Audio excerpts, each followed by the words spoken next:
विद्यार्थी मित्रों, good morning. आज हम हिंदी का 8वां प्रकरण गुलमर्ग की खिड़की से एक रात गद्य के बारे में सीखेंगे। लेखक है मोहन राकेश। मोहन राकेश का जन्म जालंधर, पंजाब में हुआ था। इनके पिता व्यवसाय से वकील थे, परंतु उनकी साहित्य में बहुत रुचि थी। अतः राकेश को बचपन से ही घर में पर्याप्त साहित्यिक वातावरण प्राप्त हुआ। इन्होंने हिंदी तथा संस्कृत में एमए तक शिक्षा प्राप्त की। तत्पश्चात डीएवी कॉलेज जालंधर में हिंदी विभाग के अध्यक्ष के रूप में अध्यापन कार्य किया। कुछ समय तक इन्होंने सारिका कहानी पत्रिका का सफल संपादन कार्य किया और बाद में स्वतंत्र लेखन करते रहे। कहानी लेखन के साथ साथ इन्होंने उपन्यास और नाटक भी लिखे थे। इनकी प्रमुख रचनाओं में इंसान के खंडहर, नए बादल, एक और आदमी आदि कहानी संग्रह तथा अंधेरे बंद कमरे, न आने वाला कल प्रसिद्ध उपन्यास है। आषाढ़ का एक दिन, आधे अधूरे तथा लहरों के राजहंस इनके प्रसिद्ध नाटक है।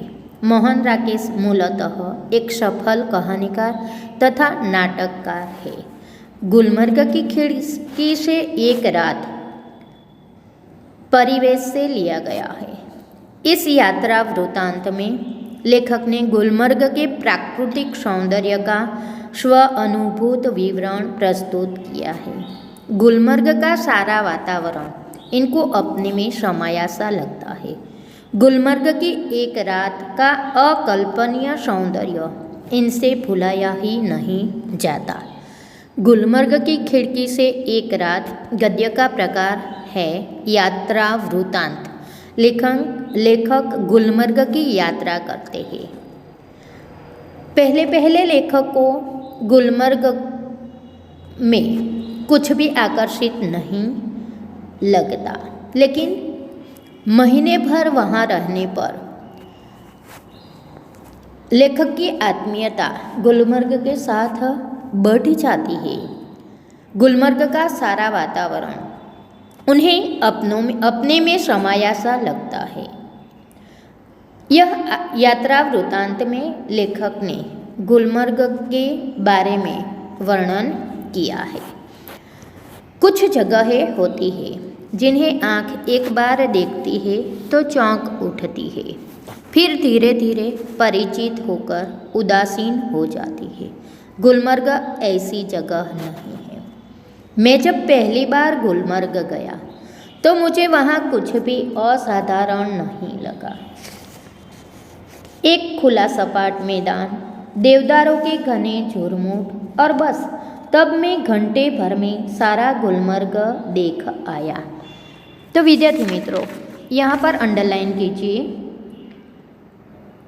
खुला सपाट मैदान, देवदारों के घने झुरमुट, तब मैं घंटे भर में गुलमर्ग देख आया था। एक मार्क्सનો प्रश्न पूछाई तमने गुलमर्ग का भौगोलिक वातावरण कैसा था? तो गुलमर्ग ऊंचाई पर पहाड़ियों से घिरा हुआ ठंडा प्रदेश है। बीजो एक प्रश्न पूछाई कि लेखक को गुलमर्ग को देखने में, पहली बार गुलमर्ग देखने में कितना समय लगा? वैकल्पिक प्रश्નમાં પણ આવી શકે કે पहली बार गुलमर्ग को देखने में लेखक को कितना समय लगा। तो 1 घंटे में लेखक गुलमर्ग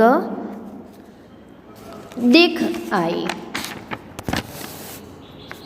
पहली बार जब लेखक गुलमर्ग गए तो उन्हें वहाँ पर कुछ भी आकर्षण नहीं हुआ। कई जगहें ऐसी होती है जिसे देखने पर व्यक्ति चौंक उठता है। उसका सौंदर्य देखकर आश्चर्य में पड़ जाता है, लेकिन वहाँ पर रहने से, परिचित होने से वह उनसे उदासीन हो जाता है। उसमें कोई भी आकर्षण नहीं रहता।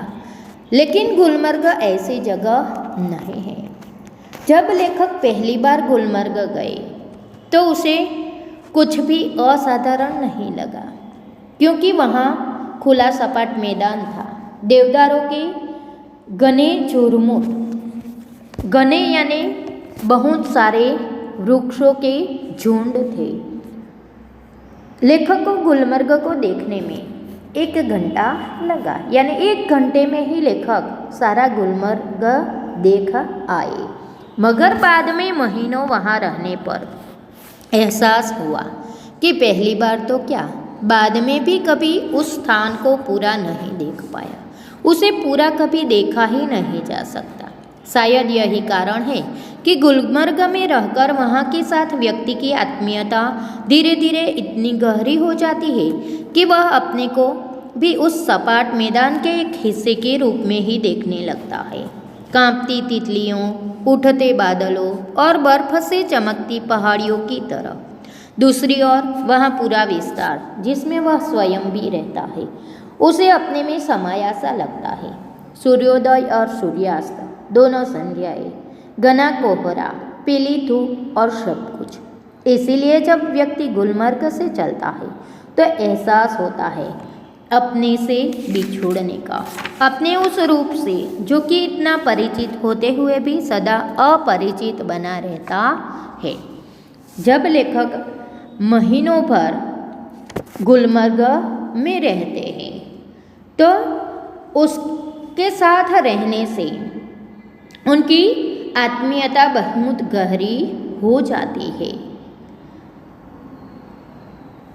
लेखक भी अपने आप को गुलमर्ग का एक हिस्सा समझने लगते हैं। उनके साथ इतनी आत्मीयता बढ़ जाती है कि जब वहाँ से व्यक्ति चलता है तो उसे अपने आप से बिछुड़ने का एहसास होता है। विद्यार्थी मित्रों, તમને એક પ્રશ્ન પૂછાય છે કે गुलमर्ग से विदा लेते समय सैलानियों को कैसा एहसास होता है। तो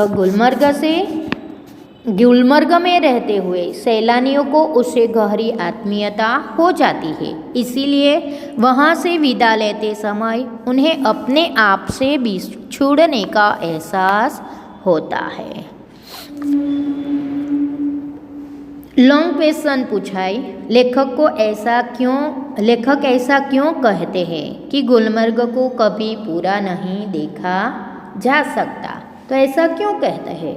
तो गुलमर्ग में रहकर वहाँ के साथ व्यक्ति की आत्मीयता बहुत गहरी हो जाती है, वहाँ तक कि व्यक्ति अपने आप को वहाँ का सपाट मैदान का एक हिस्सा समझने लगता है। वहाँ के जिस परिसर में वह रहता है वह उसके भीतर समा जाता है। आत्मीयता का कोई और छोर नहीं रहता। इसीलिए लेखक को ऐसा लगता है कि गुलमर्ग को कभी पूरा नहीं देखा जा सकता।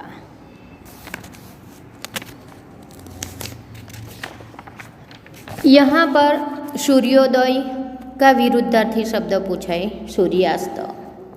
कोहरा शब्द, घना कोहरा, कोहरा यानी बर्फ। यहाँ का वातावरण कैसा है? तो यहाँ प्राकृतिक दृश्य अपने में समाया हुआ प्रतीत होता है। गुलमर्ग में रहने के बाद व्यक्ति अपने आप को उस गुलमर्ग का एक हिस्सा समझने लगता है। गुलमर्ग की प्राकृतिक शोभा व्यक्ति को आकर्षित करती है। गुलमर्ग में हरियाली ही हरियाली दिखाई देती है। गुलमर्ग में सपने फूल बनकर उगते हैं। यह विधान भी अंडरलाइन कीजिए। गुलमर्ग में खाली जगह फूल बनकर उगते हैं। तो सपने हरियाली के आर पार, लाल लाल छतों के ऊपर आकाश में आंखें मुग्ध होकर देखती रहती है और फूलों के नए नए रंग भर जाते हैं। वातावरण में नई नई कोपलें फूट आती हैं। हर क्षण एक नए अनुभव, नए रोमांच की सृष्टि होती है।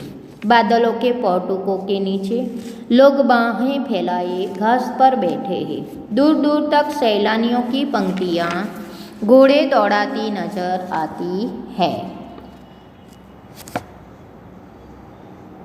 रंगों के कुछ बिंदु हरियाली के पट पर जहाँ तहाँ छिटके हैं। सहसा प्रकाश से नन्ही नन्ही पारदर्शक बूंदें पड़ने लगती है। रंगीन बिंदुओं का पूरा विस्तार एक बार सिहर जाता है। सिहर जाना यानी डर जाना, घबरा जाना, अपने को समेटने लगता है। हरियाली का सपना कुहासे के फूल में बदल जाता है। यह प्रश्न भी आपको पूछा जाता है।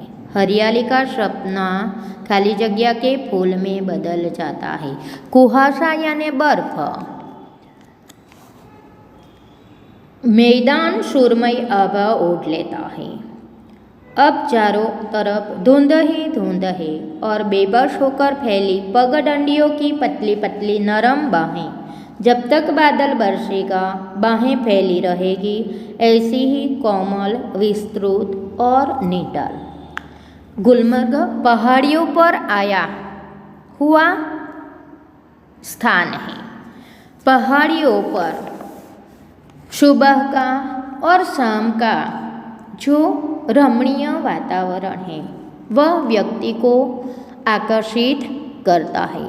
गुलमर्ग में सपने फूल बनकर उगते हैं, यानी गुलमर्ग में रंगीन फूल सुंदर सपनों की तरह होती है। हरी हरी घास पर दूर दूर तक फूल ही फूल दिखाई देते हैं। लाल रंग की छतों पर भी फूल नजर आते हैं, यानी चारों ओर फूल ही फूल दिखाई देने से लाल छतों पर भी फूल नजर आते हैं। रंगीन कपड़ों में सजी सैलानियाँ बगीचे में यहाँ तहाँ बैठे हैं। वह सैलानियों ऐसे लगते हैं कि नन्हे नन्हे रंगीन बिंदु जहाँ तहाँ छिटके हैं। सैलानियाँ घोड़े दौड़ाती नजर आती है। मौसम सुहावना है। हरी घास पर बैठे रंग बिरंगी कपड़े पहने लोग सुहावने वातावरण का आनंद ले रहे हैं। तभी बूंदें गिरने लगती है, यानी बर्फ की बारिश होती है। बगीचे में बैठे लोग उठकर अपने अपने आप को सुरक्षित जगहों में ले जाते हैं। तो वहाँ पर संध्या काल का दृश्य है। पहाड़ों पर शाम होते ही कोहरा छाने लगता है, बर्फ छाने लगता है। मैदान सुरमई आभा ओढ़ लेता है, यानी चारों ओर धुंध ही धुंध दिखाई देता है।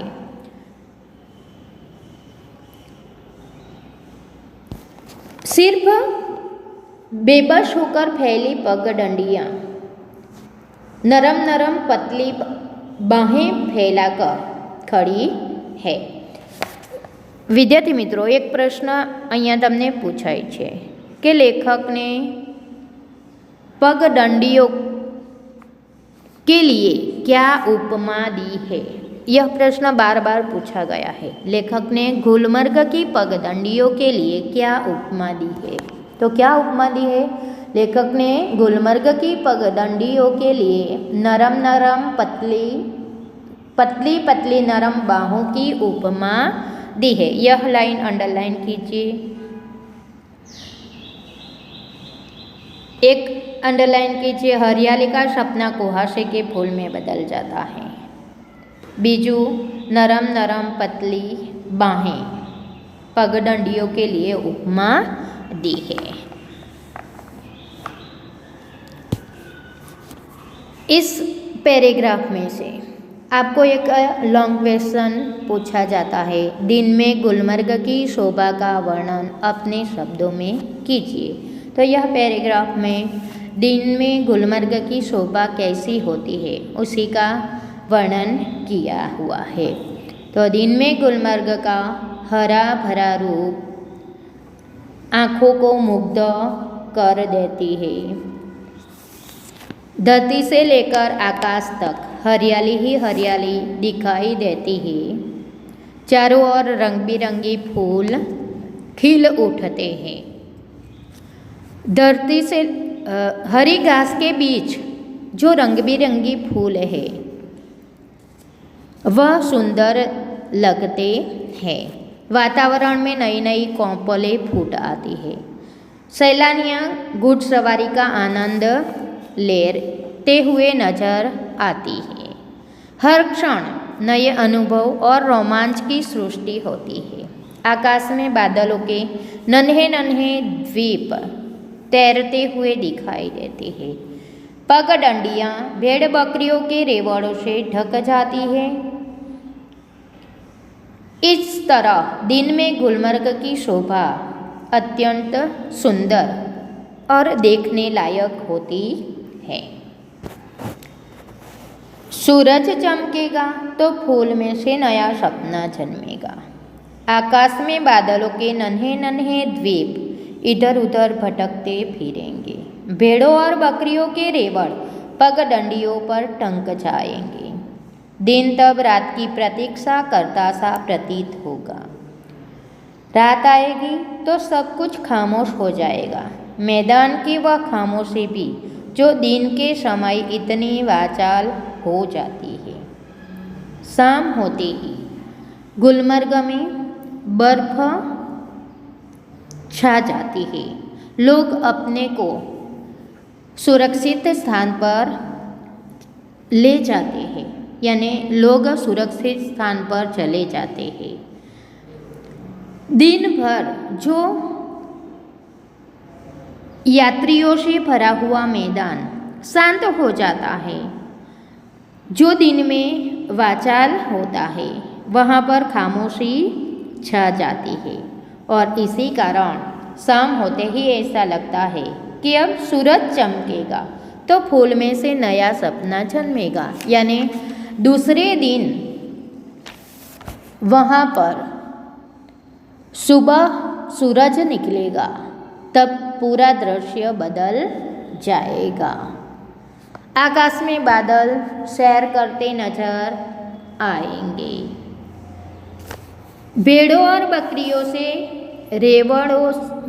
के रेवड़ों से, रेवड़ यानी झुंड के चलने से पगडंडियाँ भर जाती है। पगडंडी मटे शब्द समूह। पगडंडी लोगों के लगातार चलने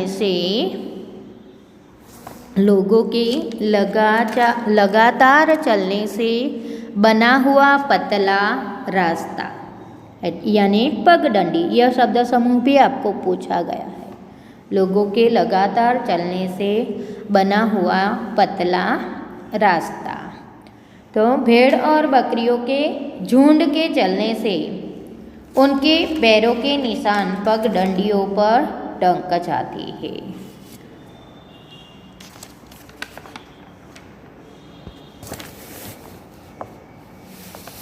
दिन भर जो चहल पहल होती है वह शाम होते ही खामोश हो जाती है। तो विद्यार्थी मित्रों, यहाँ पर हमारा यह लेक्चर पूर्ण होता है। घर पर रहिए, सुरक्षित रहिए। जय हिंद, जय भारत।